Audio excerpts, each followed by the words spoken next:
रमजान चल रहा है। अमीना दिन भर किचन और घर के कामों में लगी हुई है। शोहर ऑफिस के काम में बिजी है, अम्मी तस्बीह में मशगूल और अमीना अपनी थकान और इबादत की फिक्र के बीच उलझी हुई है। अमीना, इफ्तार में दही भल्ले बना लेना प्लीज, और मेरी व्हाइट शर्ट भी प्रेस कर देना। बेटा, मेरी दवाई का वक्त हो गया।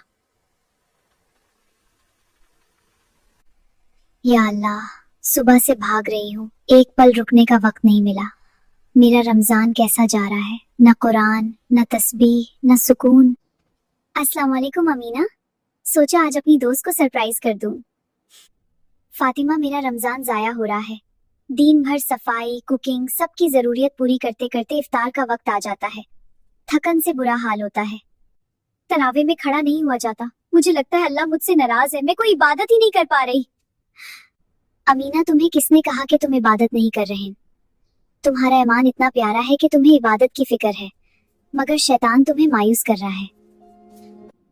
कैसी इबादत फातिमा? मैं तो सारा दिन समोसे और रोटियां बना रही होती हूँ। सुनो मेरी प्यारी दोस्त, कुरान में अल्लाह ताला फरमाते हैं, अल्लाह किसी जान पर उसकी ताकत से ज्यादा बोझ नहीं डालता। अल्लाह जानता है तुम फिजिकली थक जाती हो। और हमारे प्यारे नबी करीम की सुन्नत और हदीस सुनो, जो शख्स किसी रोजेदार को इफ्तार कराए उसको भी उतना ही अजर मिलता है जितना उस रोजेदार को, और रोजदार के सवाब में कोई कमी नहीं आती। इस्लाम बहुत आसान है अमीना, अपने घर वालों की खिदमत करना, उनका ख्याल रखना, यहाँ तक कि इस बेजुबान लैला को खाना खिलाना भी इबादत है, अगर तुम्हारी नीयत अल्लाह को राजी करने की हो। किचन में काम करते हुए जबान पर सुभान अल्लाह और अस्तगफिरुल्लाह रखा करो। और हाँ, दुआ में बहुत ताकत है। आज इफ्तार से पहले सिर्फ अपने लिए वक्त निकालना और अल्लाह से वक्त में बरकत और आसानी मांगना। तुम ठीक कह रही हो, मैंने कभी इस तरह नहीं सोचा था।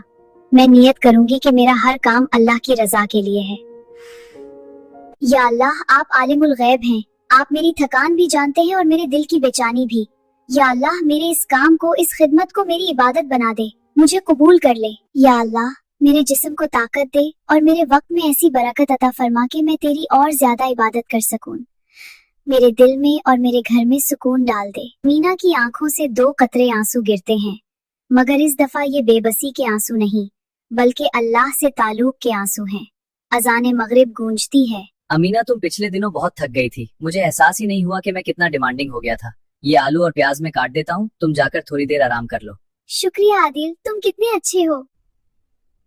जीती रहो बेटा, तुम इस घर का इतना ख्याल रखती हो। अल्लाह तुम्हें दुनिया और आखिरत में अजर दे। जज़ाकिल्लाह खैर अम्मी। जब हम अपने अमाल को अल्लाह के हवाले कर देते हैं और नीयत साफ रखते हैं, तो अल्लाह हमारे वक्त में ऐसी बरकत डलता है कि असबाब खुद ब खुद बनने लगते हैं। घर वालों की खिदमत करना और उनके लिए आसानी पैदा करना भी अजीम इबादत है। थकान में भी अल्लाह का जिक्र जारी रखें, वो दिलों का हाल बेहतर जानता है। इफ्तार से पहले वक्त में बरकत की दुआ जरूर मांगें। वीडियो पसंद आए तो लाइक करें, अपनों के साथ शेयर करें और चैनल को सब्सक्राइब करना ना भूलिए।